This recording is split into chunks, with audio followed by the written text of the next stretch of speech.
Good afternoon, students. Welcome to the next lecture on our subject, that is basics of civil engineering.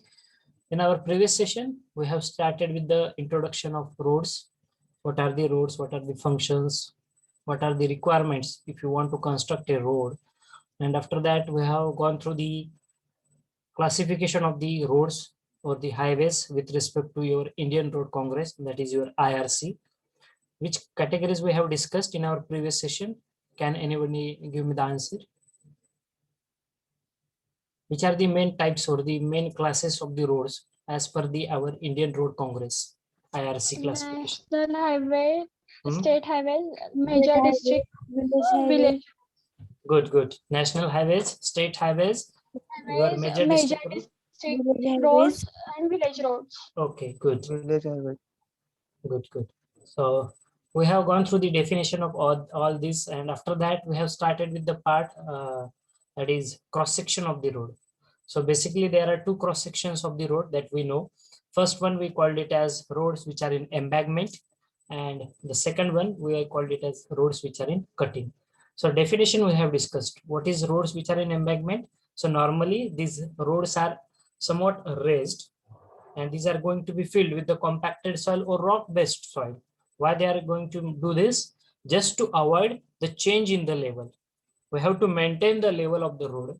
So to do that, to maintain the level of the road, what we are going to do, we are going to fill the material. Okay. And that process or that categories of the roads, we called it as nothing but your roads in embankment. After that, we have started with the different components, correct? What are the road components? Like your carriageway, we have discussed shoulders, roadway width or the formation width, side slope, we have discussed. Then let's proceed further in this particular discussion.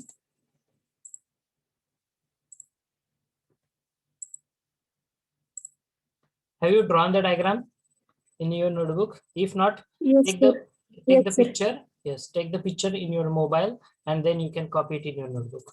Okay. Then next category of the roads is nothing but the roads which are in cutting. Okay. Roads which are in cutting. आता cutting किंवा cut याचा meaning काय होतं? So cutting or cut is where कुठे provide करतोय the soil or the rock from relative rise along a route is removed. म्हणजे ज्यावेळेस तुम्ही तुमचे मोठमोठे दगड असतील किंवा सॉइल असेल, ज्यावेळेस तुम्ही रिमूव्ह करताय एखाद्या रायझिंग पोर्शन म्हणजे एखाद्या उंच भागापासून, that is nothing but the cutting portion और that we called it as roads which are in cutting. तुम्ही असे रस्ते बघितले असतील, ह्या आजूबाजूने असा डोंगर आहे बघा. I will use the point here. Yes. आजूबाजूने असा आपला डोंगर असतो आणि ह्या दोन्ही डोंगरांच्या मध्ये असा तुमचा मुख्य रस्ता असतो, जे तुम्ही लेफ्ट हँड साइडला तुमच्या स्क्रीन दिसते. ठीक आहे, ते स्क्रीन मध्ये बघू शकता. This is nothing but roads in cutting. ठीक आहे, ऍट द टॉप साइड काय केलंय, हे छोट्या टेकडे असतील किंवा एखादा मोठा डोंगर असेल, तो डोंगर कट केलाय आणि तिथून हा रस्ता त्यांनी कन्स्ट्रक्ट केलेला आहे. ठीक आहे, त्याला म्हटलं जातं roads which are in cutting portion. Basically in hilly areas तुम्हाला अशा पद्धतीने रोड्स बघायला भेटतील. Even in at level surface also, जिथे एखादा इंटरप्शन आहे किंवा डोंगर आहे मध्ये, तर ते डोंगर कट करून किंवा ते टेकडी छोटीशी टेकडी फोडून तिथून रस्ता तयार करतात. मग असे जे रस्ते असतात त्याला म्हटलं जातं रोड्स इन कटिंग. हा आहे क्रॉस सेक्शनचा आपला पुढचा पार्ट. ठीक आहे, यानंतर जो आपण पार्ट डिस्कस करत होतो, what are the components of this roads. हा जो क्रॉस सेक्शन आहे, ह्या क्रॉस सेक्शनचे कॉम्पोनंट्स काय काय आहेत? तर पहिला क्रॉस सेक्शनचा कॉम्पोनंट आहे आपला राईट ऑफ वे, ज्याला म्हटलं जातं. ठीक आहे, जो तुम्ही प्रिव्हियस पिक्चर मध्ये सुद्धा बघू शकता. ठीक आहे, so this is the cross section of the road and this is your right of way from this point to this point. काय डेफिनेशन सांगितलं तुम्ही राईट ऑफ वे ची? Right of way is nothing but anyone the area of the land which is required, रस्त्याची संपूर्ण रुंदी, the area of the land which is required for the construction and development of the road along its alignment. We called it as a right of way, and whatever the width that we are going to take from this acquired land for the construction of the roads, we called it as land width, or it is also called roadway width. Okay, right of way म्हणजेच काय? So right of वे म्हणजे संपूर्ण रुंदी रस्त्याची. तुम्हाला एक रस्ता construct करायचा, मग काय फक्त डांबर, ज्या ठिकाणी तुम्ही डांबरी रोड कन्स्ट्रक्ट करणार आहात किंवा जेवढा डांबरी सरफेस असणार आहे, जेवढा कॉन्क्रीटचा सरफेस असणार आहे, तेवढीच रुंदी म्हणजे तेवढाच रस्ता असतो का आपला? नाही. आपल्या रस्त्याचे वेगवेगळे कॉम्पोनेंट्स आहेत. मग हा डांबरी रस्त्याच्या शेजारी तुम्हाला तिथे छोट्या भूमिगत गटार बघायला भेटतात, ज्याला तुम्ही साईड ड्रेन्स असं म्हणतात. पावसाचं जे काही पाणी आहे ते त्या गटारांद्वारे कॅरी केलं जातं. ठीक आहे. तुम्ही स्लोपिंग एरिया बघता, तुम्ही शोल्डरचा पोर्शन बघत असता. ठीक आहे. मग हे काय वेगवेगळे कॉम्पोनेंट्स आहेत. मग जर तुम्हाला एखादा रस्ता जर बांधायचा असेल, ठीक आहे, मग रस्ता बांधताना आपल्याला किती रुंदी लागणार आहे त्या रस्त्याची संपूर्ण, म्हणजे त्यामध्ये तुमचा मुख्य भाग येईल, डांबराचा किंवा कॉन्क्रीटचा रस्ता असेल तर कॉन्क्रीटचा सरफेस, त्यानंतर शोल्डरचा पोर्शन येईल, त्यानंतर साईड मार्जिन म्हणजे त्याच्यामध्ये तुमचं साईड स्लोप असेल, बर्म असेल किंवा फुटपाथ असेल, सायकल ट्रॅक असेल. ठीक आहे, त्याची सुद्धा रुंदी. मग हे सगळी रुंदी तुम्हाला कन्सिडर करावी लागते. प्रत्येक कॉम्पोनंट साठी किती रुंदी आहे. मग ही जी टोटल रुंदी आपण कन्सिडर करतो, टोटल विड्थ, ठीक आहे, कन्सिडर करतो त्या रोडच्या कन्स्ट्रक्शनसाठी, त्याला म्हटलं जातं राईट ऑफ वे किंवा त्याला म्हटलं जाईल landway width, or it is also called as roadway width. मग ही जी लँडवे विड्थ आहे किंवा रोडवे विड्थ आहे ती कशामुळे अफेक्ट होऊ शकते, that is the point that we are going to discuss further. So first it is been affected with the category of the road, roadway width and the road margins. Definitely तुम्हाला कुठल्या कॅटेगरीचा road construct करायचा आहे. तुम्हाला national highway बांधायचा आहे, तुम्हाला state highway बांधायचा आहे, डिस्ट्रिक्ट रोड्स बांधायचे आहेत, किंवा तुम्हाला विलेज रोड बांधायचे आहे. So category of the road it will going to affect the land width. जर तुम्हाला नॅशनल हायवे बांधायचा असेल तर रस्त्याची रुंदी जास्त लागणार आहे. स्टेट हायवे बांधायचा आहे, नॅशनल हायवे पेक्षा थोडीशी कमी किंवा तेवढ्याच प्रमाणात तुम्हाला त्याची रुंदी लागते. ठीक आहे. तुमच्या कॉलनीतला रस्ता तुम्ही बघितला असेल, हा शक्यतो 18 ते 20 फुटापर्यंत असतो, म्हणजे 6 मीटरचे रस्ते असतात. त्यानंतर जो मुख्य भागाला किंवा एखाद्या एरियातील मुख्य रस्ता असतो तो तुमचा 9 मीटर ते 12 मीटर रुंदीचा असतो. ठीक आहे. मग ही जी रुंदी आहे ही फक्त त्या रस्त्याची रुंदी झाली. मग ऍक्च्युली टोटल लेंथ किती विड्थ किती लागणार आहे ती वेगळी असते, कारण त्याच्यामध्ये शोल्डर येतं, मग तुम्ही फुटपाथ प्रोव्हाइड करताय, मग फुटपाथची सुद्धा रुंदी तुम्हाला कन्सिडर करावी लागते. So first factor is nothing but categories of the highways. तुम्ही कुठल्या टाईपचा रस्ता बांधताय, कलेक्टर स्ट्रीट बांधताय, एट्रिल स्ट्रीट बांधताय, म्हणजे मुख्य रस्ते असतील शहरातले, ठीक आहे, किंवा विलेज रोड्स असतील, it will affect. Second is height of embankment और डेप्थ ऑफ कटिंग. डेफिनेटली तुमची जी रस्त्याची रुंदी असणार आहे ही तुम्ही किती भाग फिल करणार आहात किंवा किती भाग तुम्ही कट करणार आहात, हा याचा सुद्धा इफेक्ट तुमच्या रस्त्याच्या रुंदीवरती होऊ शकतो. ठीक आहे. कारण तुमच्या कुठल्या रोड कन्स्ट्रक्शन मध्ये ती सराउंडिंग जी जिओमेट्री असणार आहे अवेलेबल, टोपोग्राफी जी असेल त्याचा तुम्हाला डिटेल स्टडी करावा लागतो, त्यानुसार तुम्ही डिझाईन फिलॉसॉफी तयार करत असता. ठीक आहे. म्हणजे रस्त्याची रुंदी किती पाहिजे, हा रस्ता घाट सेक्शन मध्ये आहे, ठीक आहे, या रस्त्याची लांबी कशी असली पाहिजे, किंवा मग इथे शोल्डर असेल का, असेल तर तो किती मीटरचा शोल्डर असला पाहिजे. So everything you are going to consider. Then drainage system and its size, very important. Right of way मध्ये ड्रेनेज सिस्टीम कशा पद्धतीने आहे, म्हणजे तुम्ही जे पावसाचे जे काही पाणी ड्रेन आउट करणार आहात ते कुठल्या वेने तुम्ही ड्रेन आउट करणार आहात. ठीक आहे. Just a minute.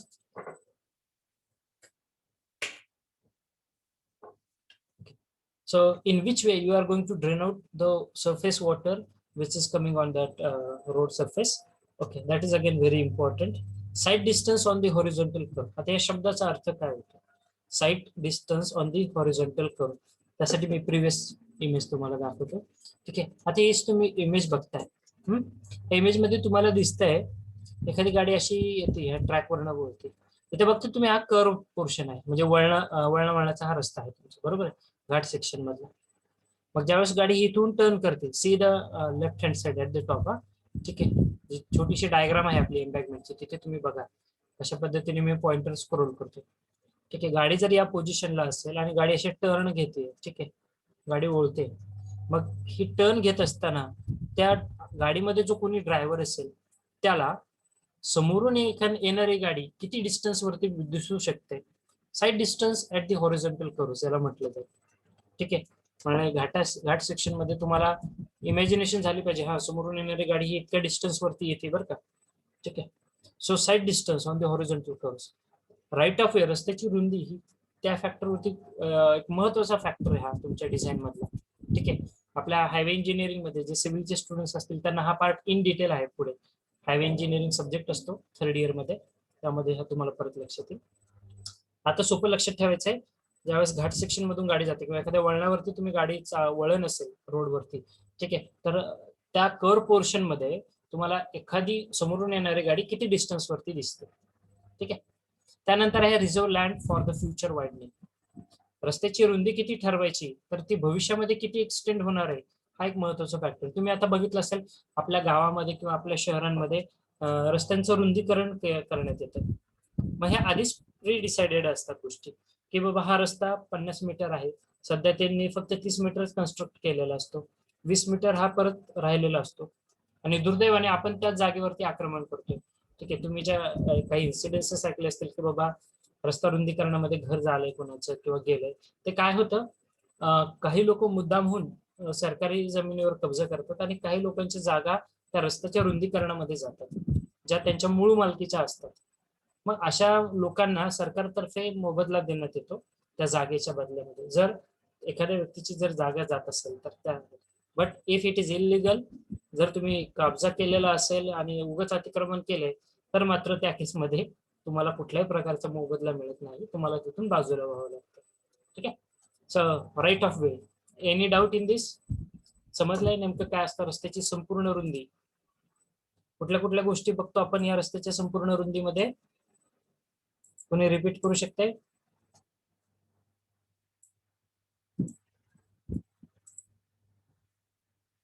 काय काय भाग असले पाहिजे राईट ऑफ वे मध्ये? पहिलं म्हणजे तुमचा मुख्य रस्ता, जो तुमचा कॉन्क्रीट सरफेस असेल किंवा बिट्युमिनस सरफेस असेल. त्यानंतर शोल्डर्स. ठीक आहे, शोल्डरचा पर्पज काय रे? It act as a emergency lane in case of your emergencies. ठीक आहे, आय थिंक लास्ट लेक्चरला आपण हा सगळा पार्ट डिस्कस केलेला आहे. I am just elaborating more. Okay, काही समजलं नसेल तर तुम्ही अनम्यूट करून मला विचारू शकता. So this is first component of the road. We called it as right of way. Now the second one. Now this is the some standard values for your right of way. भारतीय मानांकनानुसार आपला हा जो right of वे म्हणजे रस्त्याची जी संपूर्ण रुंदी घेत आहे, ही ऍडिशनल इन्फॉर्मेशन आहे तुमच्यासाठी. ठीक आहे, ही एक्झाम मध्ये विचारली जात नाही किंवा नाहीये, तुम्हाला फक्त लक्षात ठेवण्यासाठी तुम्हाला काही दिलेलं आहे डिजिट्स. नॅशनल हायवेची रुंदी किती असते बघा. जनरल रेंज असते 30 ते 60, आणि आपण नॉर्मल जी घेतो 45 मीटर. ही सगळ्या मीटर्स मधले डिजिट्स आहेत. 45 मीटर रुंदी असते. इमेजिन करा, 45 मीटर रुंद रस्ता असतो नॅशनल हायवेज किंवा स्टेट हायवेज. आणि जर तुम्ही माउंटेनियस किंवा स्टीप एरियाज मध्ये गेलात, म्हणजे जिथे घाट सेक्शन आहे, तिथे मात्र ही रुंदी 24 मीटर पर्यंत येते, म्हणजे कमी होते. मेजर डिस्ट्रिक्ट रोड्स असतील 25 मीटर रुंदी घेत आहे. अदर डिस्ट्रिक्ट रोड साठी 15, विलेज रोड साठी 12. त्याच्या काही रेंजेस दिलेल्या आहेत, 25 ते 30 दरम्यान घेऊ शकतो, किंवा 15 ते 25, 12 ते 18 या दरम्यान घेऊ शकतो. आणि तोच रस्ता जर तुम्ही माउंटेनियस किंवा हिली एरियाज मध्ये जर कन्स्ट्रक्ट करत असताल घाट सेक्शन मध्ये, तर तिथे मात्र ही रस्त्याची रुंदी वेगळी. ही आहे पूर्ण संपूर्ण रस्त्याची रुंदी, की जी तुम्हाला ऍक्च्युअल मध्ये तुम्ही तिथे ती डेव्हलप करणार आहात रोडसाठी. ठीक आहे,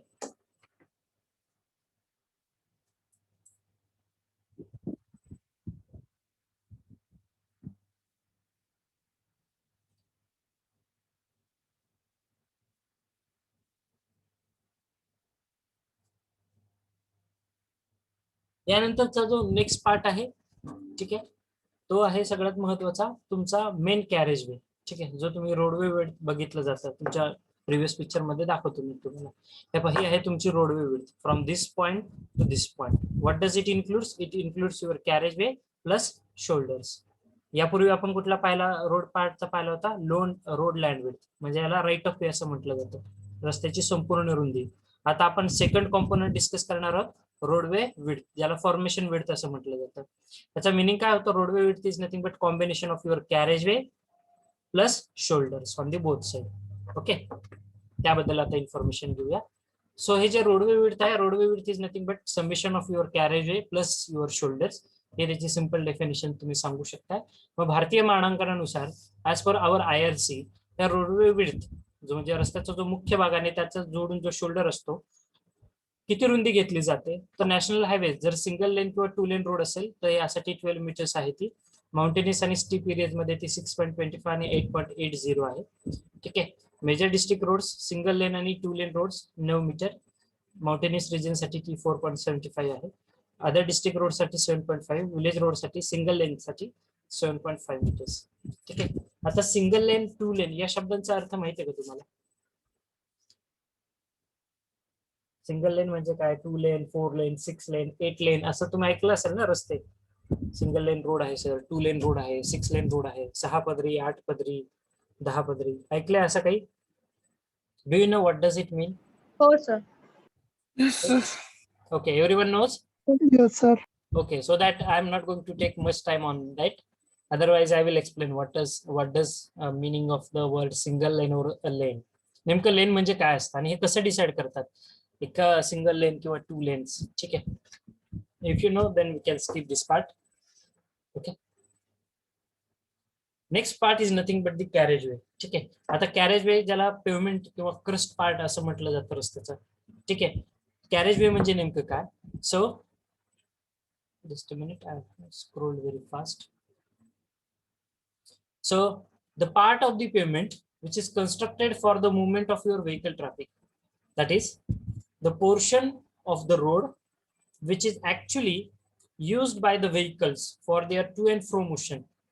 The portion of the road which is actually used by the vehicles for their to and fro motion, or the part of the road which is constructed for the movement of vehicular traffic, we called it as your carriageway or the crust, ज्याला carriage वे किंवा crust असं म्हटलं जाईल. या picture मध्ये तुम्ही बघू शकता. See from this point to this point, this is your main road, किंवा या पॉइंट पासून this is your carriageway, मुख्य भाग रस्त्याचा.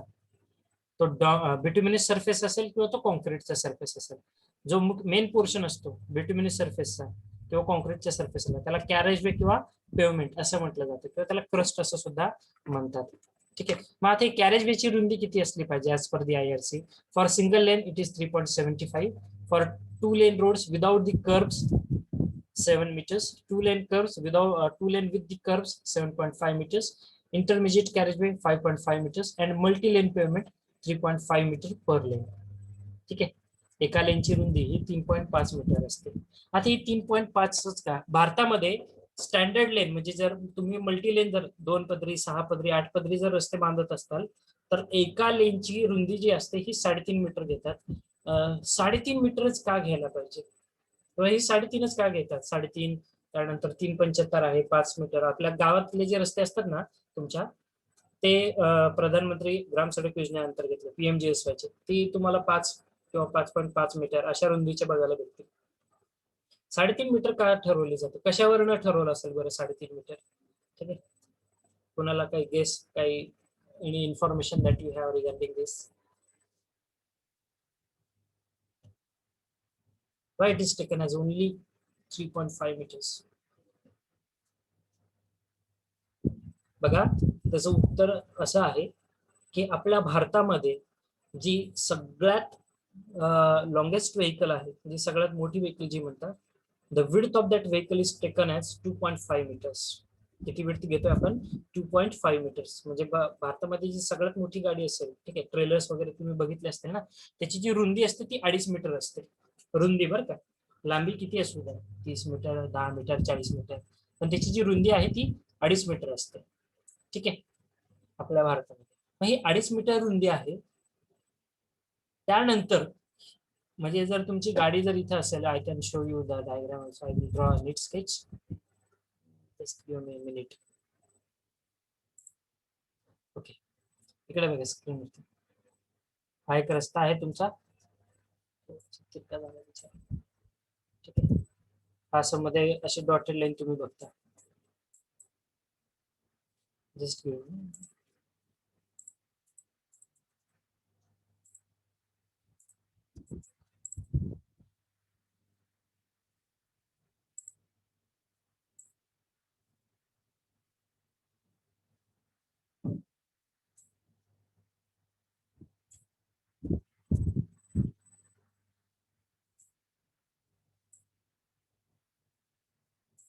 ठीक आहे. आता तुम्ही असा रस्ता बघितला असेल, इकडून काही गाड्या चालतात, ठीक आहे, या डायरेक्शन मध्ये, आणि काही गाड्या इकडून येतात, बरोबर, ऑपोजिट डायरेक्शन मध्ये. कोणी सांगू शकता हा रस्ता किती पदरी आहे? हा तुमच्या रस्त्याचा मधला डिवायडर आहे. 1 पदरी. किती लेन रोड आहे हा? 2 पदरी. Yes, Don't, sir. it's a 2 lane road we are having. ठीक आहे, तुम्ही बघताय काही गाड्या इकडून जाणार आहेत काही इकडून. मग आता ही जी लेन विड्थ कन्सिडर केली जाते ना, बघा माझं पॉइंटर नीट बघा, मी कुठे स्क्रोल करतो तर. ठीक आहे, from this point to this point हा तुमचा एक लेन झाला, आणि from this median to this point हा तुमचा दुसरा लेन झाला. म्हणजे अशा 2 पदरी रस्ते आहेत. असेच आपल्या रोडमध्ये 4 पदरी पण असू शकतात, 6 पदरी पण असू शकतात. म्हणजे इथे 2 लेन असतील, एका बाजूने 2 लेन, दुसऱ्या बाजूने 2 लेन, टोटल झालाय 4 लेन. हा झाला 4 पदरी रस्ता. इकडून 3 लेन, इकडून 3 लेन, मध्ये हा तुमचा मीडियन असतो, म्हणजे रोड दुभाजक ज्याला तुम्ही म्हणताय. ठीक आहे, सो ही जी सिंगल लेन असते, ही सिंगल लेन जर असे मल्टी लेन जर रोड असेल, म्हणजे 4 पदरी 6 पदरी, त्यामध्ये ह्या सिंगल लेनची जी विड्थ असते ती 3.5 मीटर घेतात. 3.5 का घेतात हे सांगतो. सपोज तुमची गाडी इथं आहे, तर लॉंगेस्ट व्हेकल जी आहे भारतामध्ये त्याची रुंदी 2.5 मीटर आहे. किती आहे? 2.5 मीटर. आणि मग इकडून 0.5 मीटर आणि इकडून 0.5 मीटर, म्हणजे गाडीच्या डाव्या बाजूने 0.5 मीटर, उजव्या बाजूने 0.5 मीटर, असं आपण एक सेफ डिस्टन्स ठेवायला पाहिजे. सेफ डिस्टन्स ठेवायला पाहिजे. म्हणून तुमच्या मल्टीलेन रोड्स मध्ये, मल्टीलेन पेमेंट्स मध्ये एका लेनची जी विड्थ असते ही 3.5 मीटर घेतली जाते. ठीक आहे, हे त्याचं टेक्निकली करेक्ट रिझन आहे. परंतु दुर्दैव आपल्याकडे असं आहे, आपल्याकडे जर 2.5 मीटरचं रुंदी असलेला जर ट्रेलर असेल, तर आपण काय करतो, त्या ट्रेलरला एकदम खेटून गाडी चालवतो. पण हे लक्षात घ्या, तो सेफ पॅसेज तुम्हाला ठेवणं मॅन्डेटरी असतं. त्या ट्रेलरच्या शेजारून जायचं असेल तर तुम्हाला 0.5 मीटर, 0.5 मीटरचं तरी डिस्टन्स असलं पाहिजे. दुर्दैवाने आपण त्याच गॅप मधून त्याला ओव्हरटेक करण्याचा प्रयत्न करतो. त्यामुळे भारतामध्ये हजारो ऍक्सिडेंट्स होतात, किंवा जे यापूर्वी झालेले आहेत. ठीक आहे, त्यामुळे मल्टीलेन रोड मध्ये 3.5 मीटर रुंदी घेतली जाते. सिंगल लेनला ती 3.75 असू शकते, सिंगल लेन जर रोड असेल तर, किंवा ती अगदी 5 और 5.5 सुद्धा मीटर तुम्ही बघू शकता इंटरमिजिएट कॅरेज वे मध्ये. ठीक आहे, आले लक्षात आता 3.5 मीटरच का घेतात मल्टीलेन मध्ये ही रुंदी. ठीक आहे, किंवा हे लेन म्हणजे काय भानगड, समजलंय सगळ्यांना? ठीक आहे, क्लिअर एव्हरीवन? हो sir. Yes, sir. Okay okay Yes, sir. Okay, good. Next part we will discuss then. First of all, I will erase everything.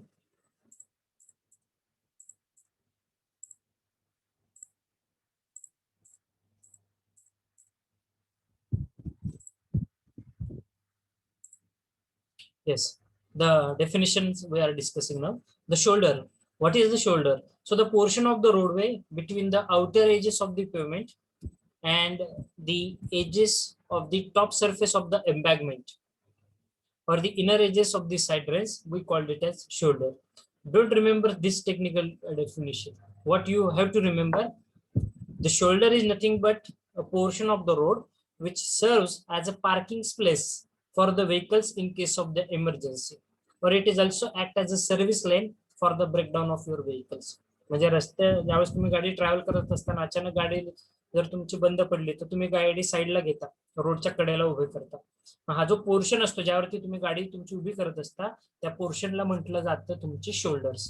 ठीक आहे, तर त्यांचा ऑब्जेक्टिव्ह काय आहे, मेन शोल्डरचा ऑब्जेक्टिव्ह काय आहे? Shoulders are provided along the road edge to serve as an emergency lane. हा त्यांचा फर्स्ट पर्पज आहे. Second, it also act as a service lane in case of the breakdown of your vehicles. गाडीला जर काही बिघाड झाला, तांत्रिक बिघाड. They are also going to provide the lateral stability to the carriageway. ठीक आहे, they are going to provide stability, एक भक्कमपणा प्रोव्हाइड करतात तुमच्या रस्त्याचा जो मुख्य भाग असतो. ठीक आहे, डांबरी सरफेस असू द्या किंवा कॉन्क्रीटचा सरफेस असू द्या. They also act as a parking place for the vehicles in case of emergency. ठीक आहे, so त्यानंतर they also provide the space for erecting the road signals. This is also very important. Okay, तुम्हाला रोडच्या डांबरी surface वरती तुम्ही कधी बघत नाही तुमचे सिग्नल्स असतात. सिग्नल्स काय रोडच्या कडेला लावलेले असतात, बरोबर आहे. त्यासाठी ही शोल्डरचा पोर्शन युटिलाइज केला जातो. I hope you got now what is actually shoulder. Still, if you find it any difficulty, put it in the chat boxes, or you can unmute yourself and you can discuss with me. Okay. Then minimum shoulder width, which is recommended by our IRC. Minimum shoulder width किती आहे for the national highways? It is 4.125. Single lane साठी 2.5 meters. General लक्षात ठेवा, कुठल्याही रस्त्यासाठी कमीत कमी शोल्डरची रुंदी ही 2 मीटरच्या आसपास असते. ठीक आहे, these are the some digits for you. This is for your additional information. Okay, shoulders. Major district road साठी 2.625 आहे. 2 लेन रोड साठी सिंगल लेन साठी 2 लेन साठी ती 1 मीटर आहे. बघा जसं लेन इन्क्रीज होत आहेत, ठीक आहे, तशी ती विड्थ मात्र काय होते रे, डिक्रीज होते शोल्डरची, कारण मल्टी लेन रोड आहे. ओके, मल्टी लेन रोड्स आहेत ऑलरेडी तुमच्याकडे, प्रत्येक एका लेन मध्ये तुमच्या गाड्या होणार आहेत, त्यामुळं तिथे प्रॉब्लेम्स येत नाहीत फार. पण जनरल जी विड्थ असते ती 2 मीटरच्या आसपास घेतली जाते shoulders. Then next part, side slopes. So what are the side slopes? These are nothing but the slopes given to the sides of the earthwork in embankment or in the cutting. Main purpose for giving the stability. ठीक आहे, stability साठी आपण side slope provide करत असतो. काय आहेत त्याच्या values recommended in एम्बॅगमेंट, म्हणजे जिथे तुम्ही मटेरियल फिल करताय, the filling material subsoil strata consist of heavy vehicles, तिथे साइड स्लोप आहे 2:1. ठीक आहे, हा साइड स्लोप आहे. परत एकदा डायग्राम दाखवतो सर्वांसाठी.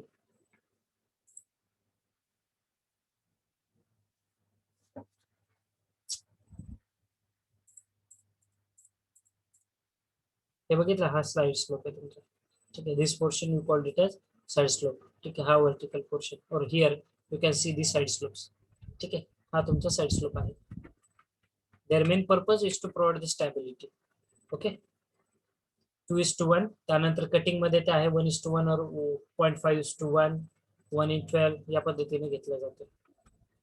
Next important term is berms. Okay, so what are the berms? Okay, so berm is nothing but, just a minute, dear students.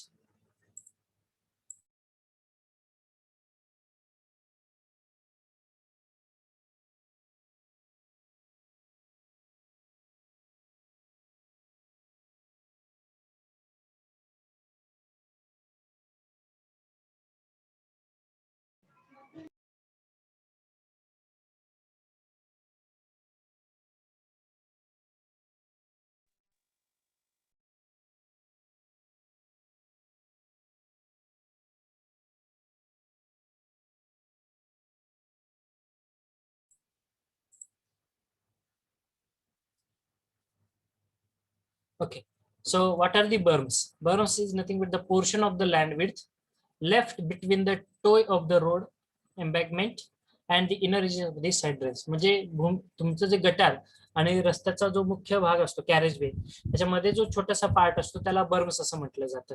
Okay, याला काय म्हटलं जातं, बर्म्स. ठीक आहे, not mandatory everywhere you are going to see that particular part, but at some portions you require there. त्यानंतर आहे तुमचे spoil banks. ठीक आहे, spoil banks, these are banks which are constructed from the surplus excavated earth. ज्यावेळेस तुम्ही road हा cutting करत असता, कटिंग केल्यामुळे काय होतं रे, तुम्हाला सॉइल एक्सकॅव्हेट करावी लागते, बरोबर आहे. मग हे एक्सकॅव्हेट केलेले सॉइल असे तुम्ही छोटे छोटे त्याचे ढिगारे तयार करता. ठीक आहे, त्याचे ढिगारे तयार करता रोडच्या पोर्शन एंडला. ठीक आहे, त्याला म्हटलं जातं स्पॉइल बम्स. आणि बम्सचा मेन पर्पज असतो, जे काही इरोजन होतं, ठीक आहे, सॉइलचं, ठीक आहे, ते प्रिव्हेंट करण्यासाठी हे बम्स युटिलाइज केले जातात. परत एकदा मी डायग्राम दाखवतो कशी होती ती आपल्या बम्सची डायग्राम. इथे बम्स तुम्ही बघू शकता. ठीक आहे, इथे हे स्पॉइल बँक आहे, म्हणजे हा मातीचा ढीग आहे. ठीक आहे, हा तुमचा साइड ड्रेन आहे, आणि साइड ड्रेन आणि ह्या स्पॉइल बँकच्या मधला हा पोर्शन म्हणजे बम्स आहे. ठीक आहे, किंवा इथे तुम्ही बघू शकता साइड स्लोप आणि साइड ड्रेन, याच्यामध्ये हा बम पोर्शन आहे. ठीक आहे, यांचा मेन पर्पज असतं, हे साइड स्लोप आहे ना, इथे तुमच्या लँडचं स्लाइडिंग होऊ शकतो, म्हणजे ती जी काय माती असते ना, ती माती कदाचित स्लाइड होऊ शकते. ठीक आहे, मग त्याचं इरोजन होऊ नये यासाठी हा एक स्पेस आपल्याकडे असतो, बर्म्स. कारण ही स्लाइड जर झाली तर डायरेक्टली ती काय होणार आहे, तुमच्या ड्रेन मध्ये मिक्सअप होऊ शकते. असं झालं तर चालेल का, नाही चालणार, बरोबर आहे. इथे लगेच ड्रेनेजेस पॅक होतील तुमचे. So we should have some sufficient space, we called it as your berms. ठीक आहे, बम्स म्हणजेच काय, side drain, one edge of your side drain, आणि तुमचा जो टो ऑफ द एम्बॅगमेंट आहे, म्हणजे हे जो रस्ता आहे तुमचा एम्बॅगमेंट मधला, त्याचा शेवटचा पार्ट, या दोन्हीच्या मध्ये जो स्पेस असतो, साइड ड्रेन आणि टो ऑफ द एम्बॅगमेंट, याला बर्म्स असं म्हटलं जातं. ठीक आहे, आणि तुम्हाला स्पॉइल बँक कुठे बघायला भेटते, roads in which are in cutting, ghat section मध्ये. कारण सॉइल काय केलेलं असतं, डोंगर पोखरून तुमचा रस्ता तयार केलेला असतो, बरोबर आहे. ज्या छोट्या मोठ्या टेकड्या असतात ते फोडण्यात येते दगड, मग त्याचे ढिगारे असे लावले जातात, त्याला म्हटलं जातं हे स्पॉइल बँक्स. ठीक आहे, I hope you got this idea now. So this is all about. Now the next very important part is nothing but the curves and the formation level. आता कर्व्स म्हणजे काय बघा तुम्ही तुमच्या कॉलनीतला किंवा एखाद्या मुख्य रस्त्यावरून जर ज्यावेळेस जात असता त्यावेळेस आपला रस्ता आणि फुटपाथ हे एका लेवलला बघितलंय का रे कधी? असं कधी बघितलंय? पिक्चर नाही आहे, ठीक आहे, मी पुढच्या लेक्चरला दाखवेल तुम्हाला. त्याचा नाईस डायग्राम आहे आपल्याकडे. आपला जो रोड सरफेस असतो, आता पुणे मुंबईमध्ये बघा तुम्ही फिरला असताल किंवा इव्हन इन सोलापूर, ठीक आहे, आपली रोडची लेवल आणि फुटपाथची लेवल सेम असते का? नसते सेम. ठीक आहे, ती सेम कधीच नसते. फुटपाथची लेवल थोडीशी रेज केलेली असते तुमच्या रोडच्या लेवलपेक्षा. मग हा जो रेस पोर्शन असतो, the boundary between the pavement and your shoulders और द फुटपाथ, हा तुमचा मुख्य रस्ता आहे जो तुम्ही बघू शकता आता. ठीक आहे, हा तुमचा मेन रोड सरफेस आहे आणि हा तुमचा फुटपाथ पोर्शन आहे. मग या दोन्हीच्या पोर्शन मध्ये ही जी बाउंड्री असते, boundary between the pavement and the footpath और your shoulders, we called it as the kerbs. याला कर्व्स असं म्हटलं जातं. ठीक आहे, उंच भाग. बेसिकली 3 टाइप्स असतात कर्व्हचे, माउंटेबल कर्व्स, बॅरियर टाइप आणि semi barrier type. Semi barrier आणि बॅरियर टाइप्स. माउंटेबल कर्व्स मध्ये ही उंची जी घेतली असते ही 10 सेंटीमीटर असते. सेमी बॅरियर मध्ये 15 सेंटीमीटर उंची असते आणि बॅरियर टाइप्स मध्ये 20 सेंटीमीटरची उंची असते. 20 सेंटीमीटर म्हणजे तेवढ्या उंचीचा दगड सगळे सेम स्टोन्स तिथे अरेंज केलेले असतात. ठीक आहे, 10 सेंटीमीटर हाईट असलेले किंवा 15 आणि 20 असे 3 कॅटेगरीज असतात कर्व्सचे. ठीक आहे, त्यानंतर आहे formation level. So the reduced level of your finished surface of the earth is called age formation level. रस्त्याची मुख्य फिनिश सरफेस लेवल जी असते त्याला फॉर्मेशन लेवल असं म्हटलं जातं. ठीक आहे, I think the parts are over from my side. Yes, camber. Camber everyone knows. Camber माहिती आहे ना सर्वांना? ठीक आहे, so what is camber? You can see here. आपला जो मेन पोर्शन असतो रोडचा, ठीक आहे, हा कधीच एक्झॅक्टली एका लेवलमध्ये नसतो असा स्ट्रेट. ठीक आहे, तुम्हाला रस्त्याने जाताना जरी तुम्हाला वाटलं नाही नाही लेवल सरफेस आहे सर, एक्झॅक्टली लेवल आहे, नाही. हा जर तुमचा रोडचा मीडियन असेल म्हणजे रोड दुभाजक असेल तर अशा पद्धतीने रोड असतो, स्लोपिंग क्रॉस स्लोप दिलेला असतो रस्त्याला. का बरं क्रॉस स्लोप दिलेला असतो? कुणाला सांगता येईल? जे काही पावसाचं पाणी पडत आहे हे पावसाचं पाणी असं ड्रेन आउट व्हावं इझिली. ठीक आहे, यासाठी असा क्रॉस स्लोप प्रोव्हाइड केलेला असतो इन द ट्रान्सवर्स डायरेक्शन. नीट लक्षात ठेवा मी काय बोलतोय तो. हा जो क्रॉस स्लोप प्रोव्हाइड केलेला असतो यालाच कॅम्बर असं म्हटलं जातं. ठीक आहे, कॅम्बर. मग ते 1%, 2%, 3%, 4% वेगवेगळ्या जसा तुमचा एरिया असेल त्यानुसार हे कॅम्बर डिसाइड केलं जातं की हा क्रॉस स्लोप किती प्रोव्हाइड करायचा. So camber is nothing but the cross slope which is been provided just to drain out the surplus water which is coming on the road surface. हे जे काही पावसाचं पाणी येतंय ते ड्रेन आउट करण्यासाठी क्रॉस स्लोप जो प्रोव्हाइड करतात त्याला कॅम्बर असं म्हटलं जातं. It is always provided in the transverse direction. ठीक आहे, आपल्या रस्त्यातून बघताना लगेच कळणार नाही सर एवढा स्लोप तर आम्हाला दिसत नाही. व्हेरी जेंटल स्लोप असतो, 1%, 2%, 2.5% अशा पद्धतीने तो दिलेला असतो. ठीक आहे, दोन्ही बाजूने. हा जर रोडचा मेन पार्ट असेल, दुभाजक असेल, ठीक आहे, तर इकडून असा इकडून असा. ठीक आहे, so these are the some components of your road structure. So less than a minute is left to conclude this session. If you have any doubt with you, the forum is open for everyone. You can put it in the chat box or you can unmute yourself and you can talk. But just 1 minute is left. So if एखादा प्रश्न राहिला तर आपण पुढच्या लेक्चरला discuss करूया. तो प्रश्न असेल तर विचारा.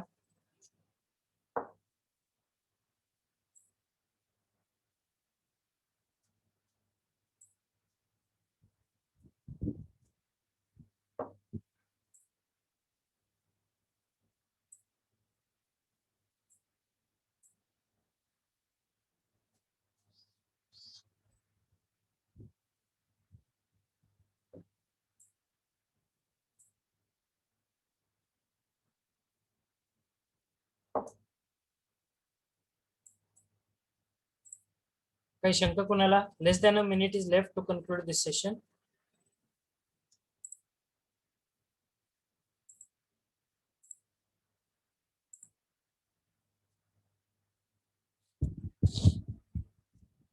If not, we will stop here for the today's session. We will meet in our next session. Have a nice day. Goodbye.